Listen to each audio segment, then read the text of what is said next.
let us start Kirchhoff's voltage law. Kirchhoff's voltage law is the second law of Kirchhoff's. Kirchhoff's ने दो laws दिए थे regarding the electrical network. First is the Kirchhoff's current law and second is the Kirchhoff's voltage law. Kirchhoff's current law proves the law of conservation of charge and Kirchhoff's voltage law proves the law of conservation of energy.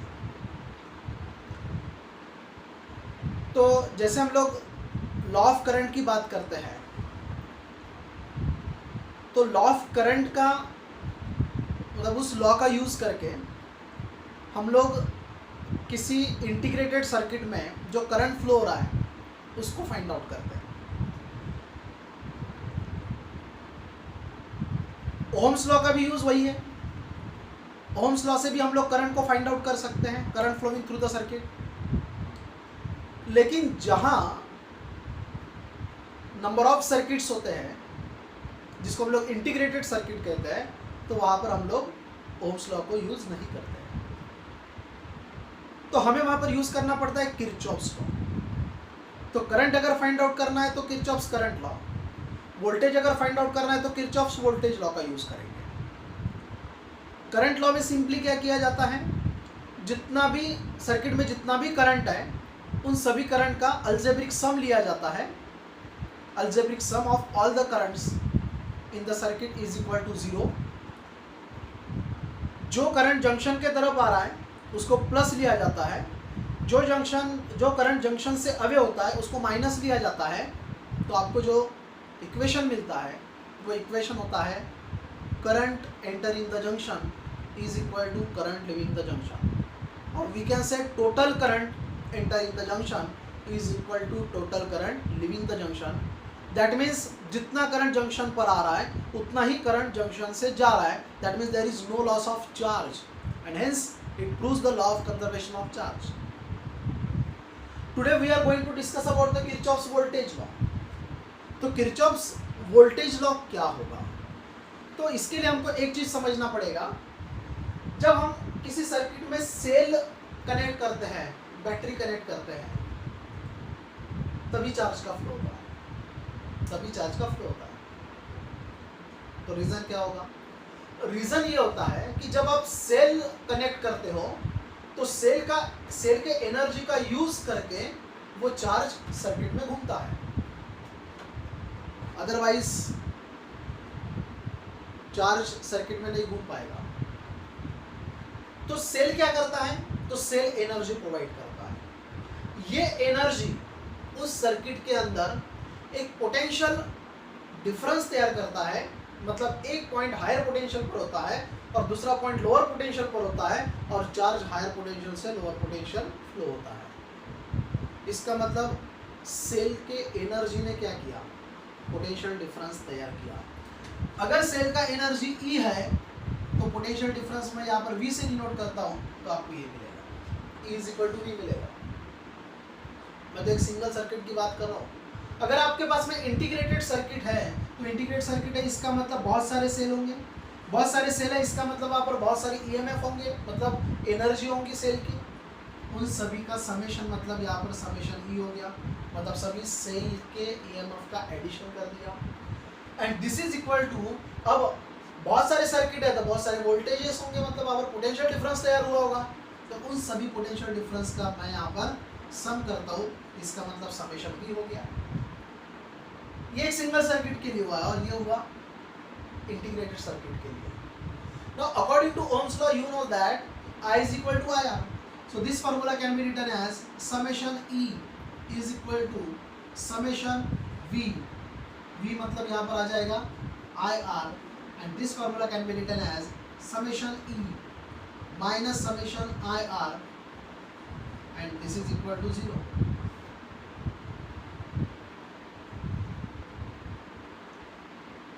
Kirchhoff's voltage law के according circuit में जितना भी total EMF होगा वो total EMF total potential के बराबर रहेगा. That means summation E is equal to summation V.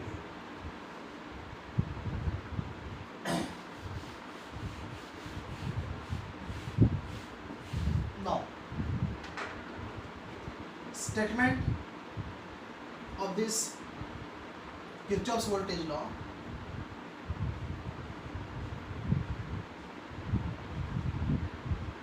total EMF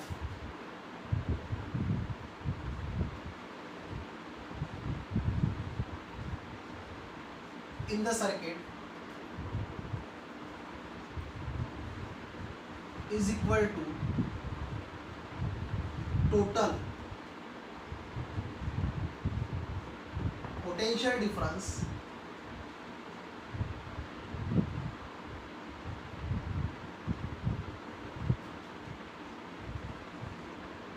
developed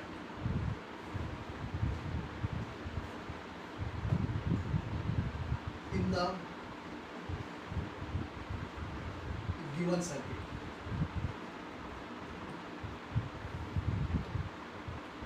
Total EMF in the circuit is equal to total potential difference developed in the given circuit. In this case, summation E is the total EMF is equal to summation V is the total potential difference. So summation E minus summation V is equal to 0, and you know that according to Ohm's law V is equal to IR. So summation E minus summation IR is equal to 0.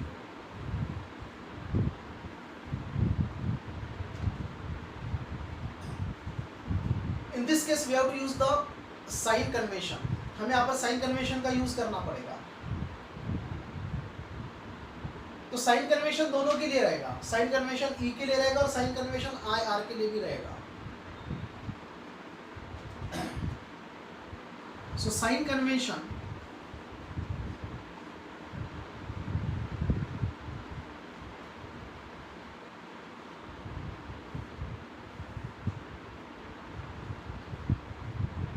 पहले sign convention हम लोग I R के लिए ले लेते हैं.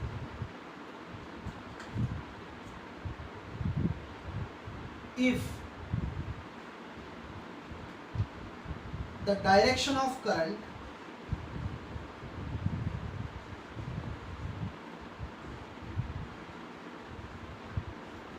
is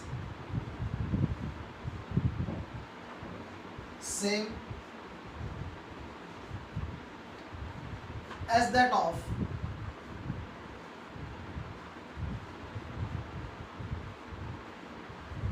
direction of tracing a circuit,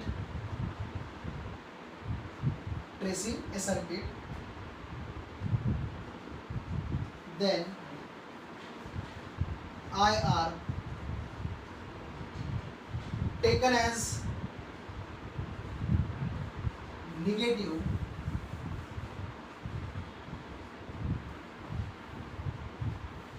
otherwise positive. Current का direction आपको पता है, किसी भी सर्किट में करंट का डायरेक्शन पॉजिटिव से नेगेटिव दिया जाता है. ट्रेसिंग ऑफ सर्किट का मतलब आप सर्किट को नाम देते हो, जैसे ए बी सी डी, ये हुआ ट्रेसिंग है सर्किट. कहीं पर अगर आपने पी क्यू आर एस दिया तो पी क्यू आर एस ये ट्रेसिंग है सर्किट हो गया, मतलब सर्किट को आपने इस नाम से ट्रेस किया है. तो उस ट्रेसिंग का डायरेक्शन और करंट का डायरेक्शन चेक किया जाता है. अगर दोनों का डायरेक्शन सेम है तो जो आई आर है उसको हम लोग निगेटिव लेंगे, नहीं तो पॉजिटिव लेंगे. नहीं तो पॉजिटिव का मतलब अगर डायरेक्शन सेम है, तो आई आर को निगेटिव, और डायरेक्शन अगर अपोजिट है तो आई आर को positive. That is called as otherwise positive. This is the sign convention for the IR. Now sign convention for E, क्योंकि आप जब सर्किट ट्रेस करोगे, जैसे P Q R S किया तो आप P से Q जा रहे हो, Q से R जा रहे हो, R से S जा रहे हो, S से वापस P जा रहे हो. आपने सर्किट ट्रेस किया, उस सर्किट को ट्रेस करने पे बीच में कहीं ना कहीं सेल तो आएगा. तो वो जो सेल आता है तो आपको देखना पड़ेगा कि आप P Q R S जा रहे हो तो पहले नेगेटिव टर्मिनल आ रहा है कि पॉजिटिव आ रहा है, उसके ऊपर डिपेंड करेगा साइन कन्वेंशन ऑफ ई. तो देखो यहाँ पर साइन कन्वेंशन क्या रहेगा, नंबर से cut. If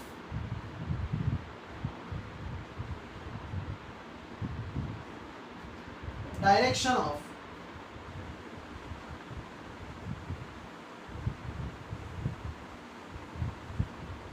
tracing a circuit is from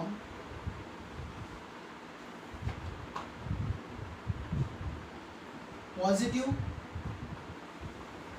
to negative. इसका मतलब ट्रेस करते करते, सर्किट ट्रेस करते करते पहले पॉजिटिव आ गया, उसके बाद में फिर निगेटिव।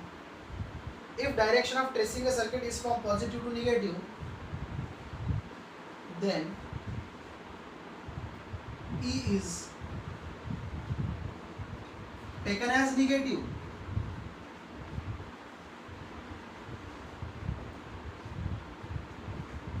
अदरवाइज पॉजिटिव। मतलब आप जब सर्किट ट्रेस करोगे तो सर्किट अगर समझ लो पॉजिटिव से निगेटिव है तो आप E को निगेटिव लेना। उल्टा है, पूरा उल्टा है। ऐसा लगता है कि पहले पॉजिटिव आया तो E को प्लस दो, नहीं वैसा नहीं।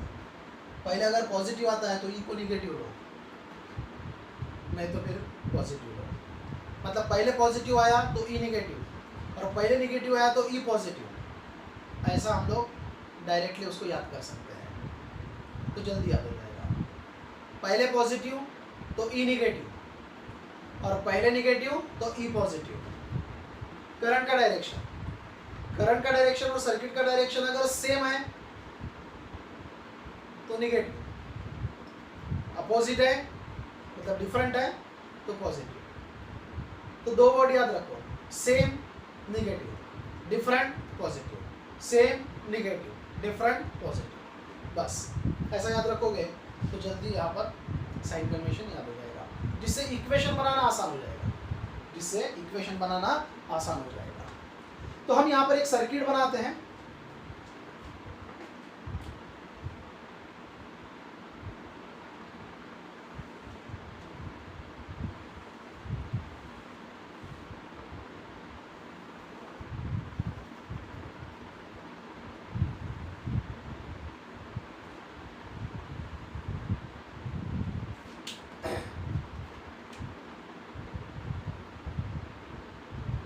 This is positive terminal, here also positive terminal. मतलब यहाँ पर हमने दो सेल कनेक्ट किया है, हमने यहाँ पर दो सेल कनेक्ट किए हैं।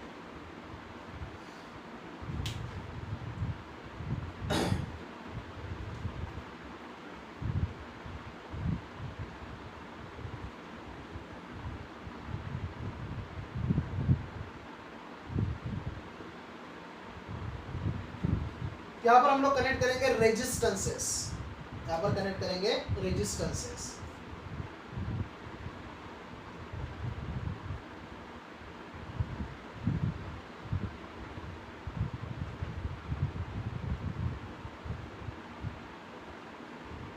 कैसे रेजिस्टेंसेस लगा दिया हमने।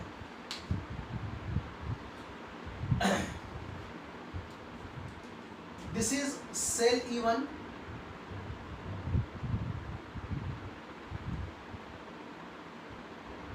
cell E1, this is cell E2, that means EMF of cell E1, EMF of cell first cell is E1, EMF of second cell is E2, internal resistance of E1 is small r1 जो यहाँ पर दिखाया है, and internal resistance of E2 is R2. These are the internal resistances of the given cells. This is external resistance denoted by capital R1. This is external resistance denoted by capital R2, and this is external resistance denoted by capital R3. ये बन गया अपना circuit. अब ये circuit बनने के बाद हमें इसका ट्रेसिंग करना पड़ेगा। मतलब इसका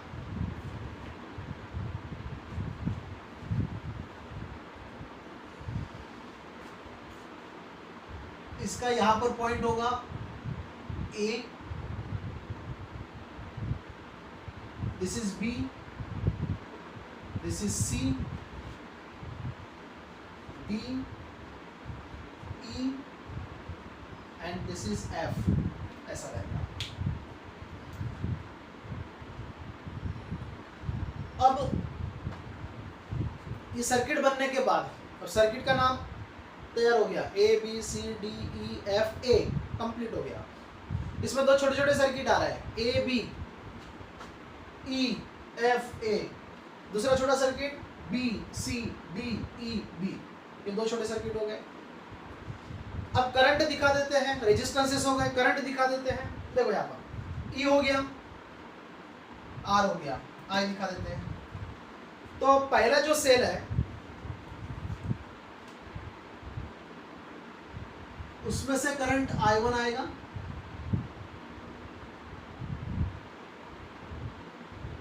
तो इस ब्रांच में I1, ठीक है।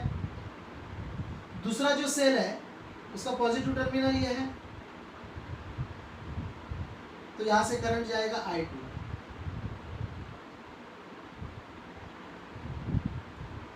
I2, मतलब इस ब्रांच में I2 रहेगा, इस ब्रांच में I1 रहेगा। मतलब यहां से आने वाला करंट I1 और इधर से आने वाला करंट I1, तो B पर ये करंट हो जाएगा I1 प्लस I2, और ये I1 प्लस I2 फ्लो हो जाएगा इस R3 में से, यस R3 में से ये पास होगा, फिर इधर जाएगा I1 प्लस I2। फिर यहाँ पर आने के बाद, E पर आने के बाद, फिर ये करंट सेपरेट हो जाएगा। करंट I1 फर्स्ट सर्किट में चला जाएगा, करंट I2 सेकंड सर्किट में चला जाएगा।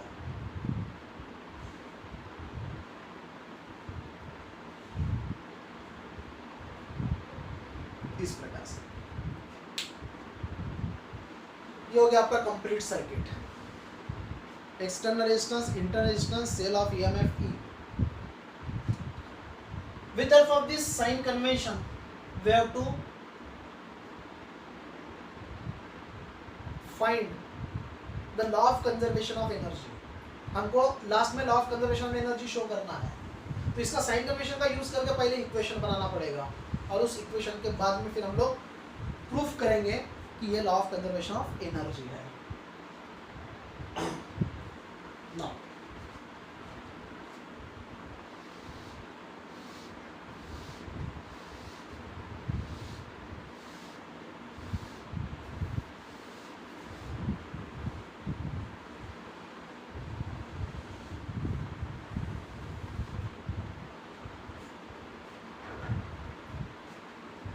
यहाँ पर लूप लिया जाएगा। हम लोग लूप मतलब जैसे ये A B E F A है, इसको लूप कहा जाता है। So in loop A B E F A using Kirchhoff's voltage law, KVL, it is called as Kirchhoff's voltage law। Kirchhoff's voltage law के अकॉर्डिंग, उसके साइन कन्वेंशन के according देखिए, start कहाँ से किया, A से लेकर B, करंट I1 है, सर्किट में आपको दिख रहा है। A से लेकर B के बीच में करंट I1 है और रेजिस्टेंस R1 है। So product is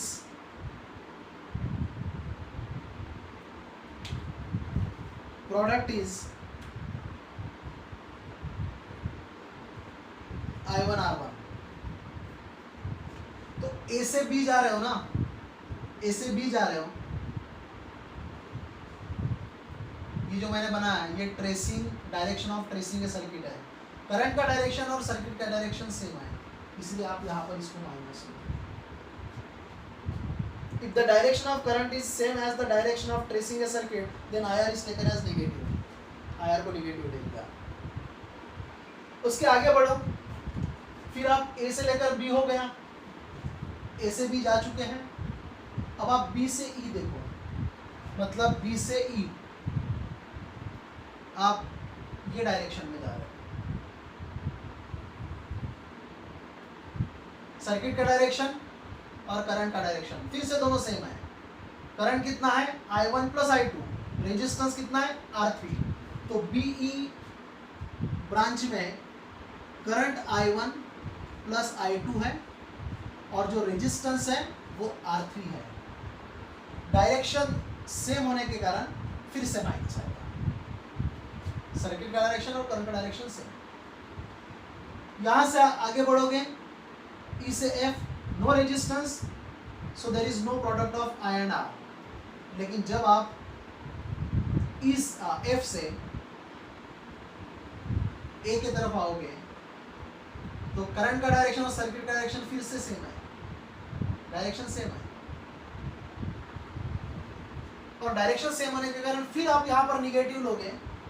current I1 flow हो रहा है रेजिस्टेंस R1 में से, यस रेजिस्टेंस R1 में से इंटर रेजिस्टेंस, और आगे बढ़ते बढ़ते आपको सेल मिल रहा है और सेल का निगेटिव पहले आ रहा है, और सेल का निगेटिव अगर पहले आता है तो E प्लस लिया जाता है, क्योंकि सेल का पॉजिटिव अगर पहले आता है तो E को हम निगेटिव लेते हैं, लेकिन निगेटिव पहले आ रहा है इसलिए प्लस होगा, and this E1 is equal to 0।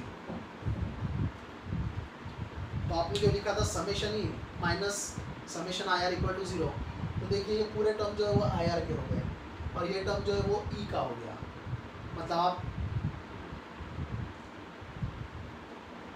एक summation E minus summation IR is equal to 0 को सेटिस्फाई कर चुके हैं। इक्वेशन बराबर उस फॉर्म में है।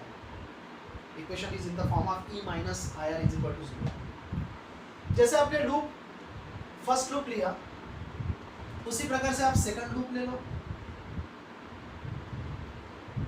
इन loop B C D E B using Kirchhoff's voltage law,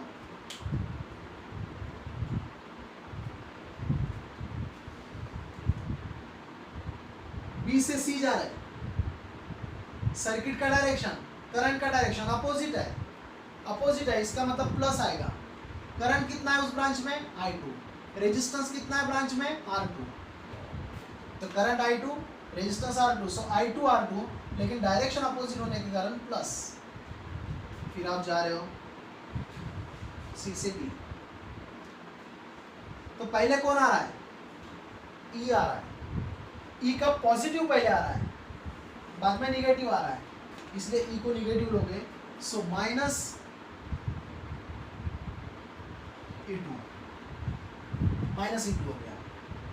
फिर कौन आ रहा है रेजिस्टेंस R2, उसमें से इस ब्रांच में करंट कितना फ्लो हो रहा है I2, तो I2 का डायरेक्शन और सर्किट का डायरेक्शन देखो अपोजिट है, अपोजिट होने के कारण प्लस लेना पड़ेगा।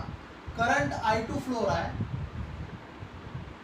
B से C और C के बाद में D CD में, और रेजिस्टेंस है वहां पर इंटर रेजिस्टेंस है R2, बाद में D से E कुछ नहीं है। अब D से E तो कुछ नहीं है, लेकिन अब हम जा रहे हैं E से B, तो सर्किट का डायरेक्शन और करंट का डायरेक्शन फिर से अपोजिट है, अपोजिट होने के कारण आपको प्लस लेना पड़ेगा। करंट फ्लो हो रहा है I1 plus I2, I1 plus I2, और रेजिस्टेंस वहां पर है R3, and this is equal to 0। Now again this is in the form of, again this is in the form of E minus IR, or we can say summation E minus summation IR is equal to 0।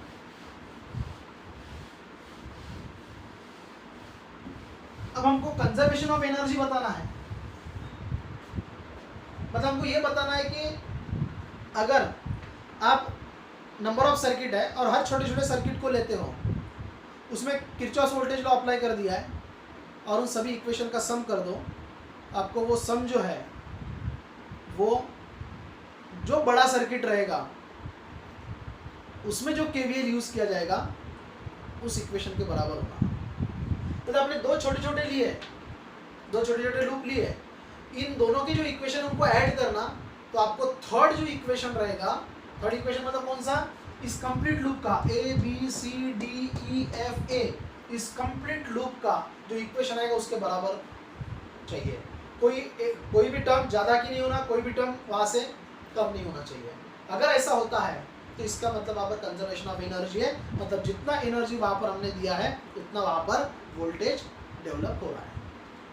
तो ये हो गया आपका equation number 1, ये हो गया आपका equation number 2।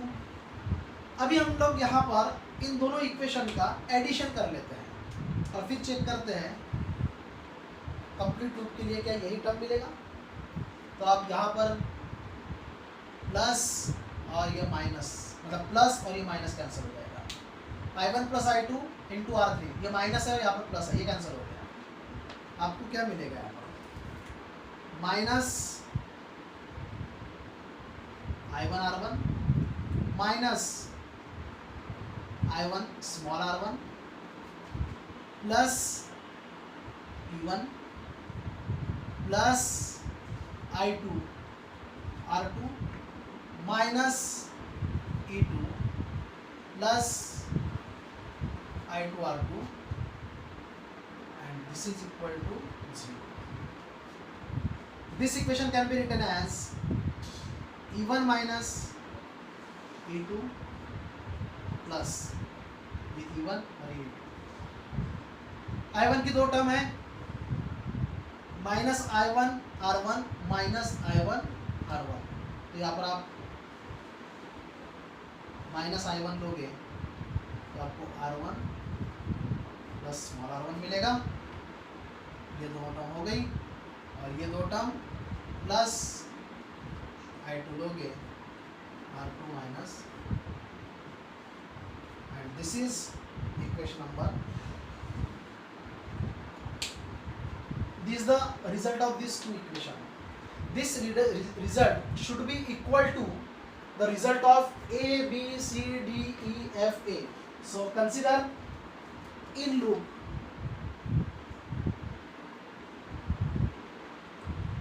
A, B, C, D, E, F, A using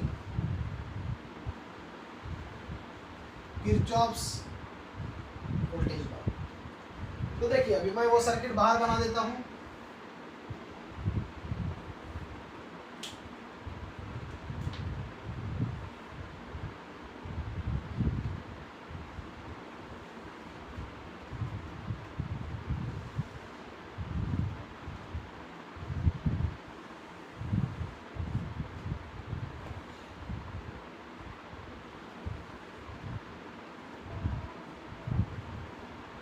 ये सर्किट का डायरेक्शन, बाहर जो बनाया ये सर्किट का डायरेक्शन।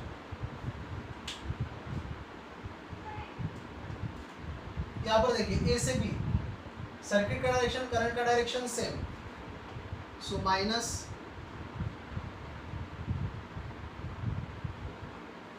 I1 R1 ये हो गया। बी से सी करंट का डायरेक्शन, सर्किट का डायरेक्शन अपोजिट, इसलिए प्लस। ब्रांच में करंट है I2, रेजिस्टेंस है R2, ये हो गया। C से D तक सर्किट का डायरेक्शन, करंट का डायरेक्शन अपोजिट, पर उससे पहले E2 आ रहा है, तो E2 आ रहा है तो प्लस पहले आ रहा है, इसलिए माइनस E2। करंट पास हो रहा है I2 और रेजिस्टेंस है R2। सर्किट का डायरेक्शन, करंट का डायरेक्शन अपोजिट होने के कारण यहाँ पर प्लस आ जाएगा, ठीक है। इस ब्रांच में तो कुछ भी नहीं है, डी से लेकर एफ, लेकिन एफ से लेकर ए तक आपको करंट I1 मिल रहा है, रेजिस्टेंस R1 मिल रहा है। So current I1, resistance R1, circuit का डायरेक्शन, करंट का डायरेक्शन सेम है, इसलिए यहाँ पर माइनस आएगा, E1 आएगा। E1 का निगेटिव पहले है, इसलिए प्लस यहाँ पर E1 हो जाएगा और इक्वल टू 0। अब इसको अरेंज करो तो मैं E1 के टर्म को पहले ले लेता हूँ। सो इन दिस केस E1 और ये E2, E1 minus E2 minus I1 R1 minus I1 small R1 plus I2 R2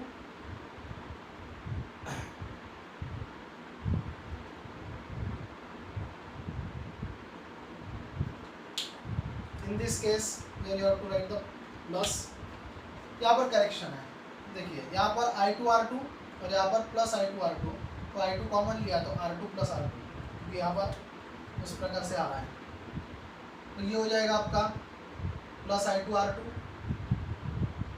और ये हो जाएगा आपका प्लस I2 स्मॉल r। हो गई, पूरी टर्म हो गई, and this is equal to 0। Now this equation can be written as E1 minus E2, मतलब ये समेशन ही हो गया, माइनस I1 को कॉमन ले लेता हूँ तो R1 प्लस स्मॉल r1 हो गया, प्लस I2 को कॉमन ले लेता हूँ तो यहाँ पर R2 plus R2 is equal to 0, and this is equation number 4।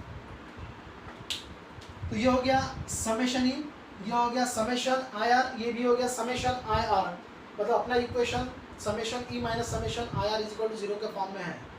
Now check the equation 3 and 4, both equations are same, there is no extra term, यहाँ पर कोई एक्स्ट्रा टर्म नहीं है और ना ही कोई टर्म जो है वो डिडक्ट हुआ है, कोई कम नहीं हुआ है। E1 minus E2, here E1 minus E2, I1 R1 plus small r1, यहाँ पर भी वही है, I2 R2 plus small r2, यहाँ पर भी वही है। तीनों दोनों इक्वेशन में कोई भी एक्स्ट्रा टर्म नहीं है। That means we can say that from equation 3 and equation 4 we can say it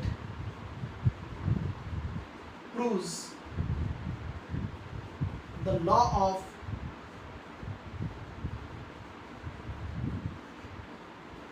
conservation of energy. It proves the law of conservation of energy.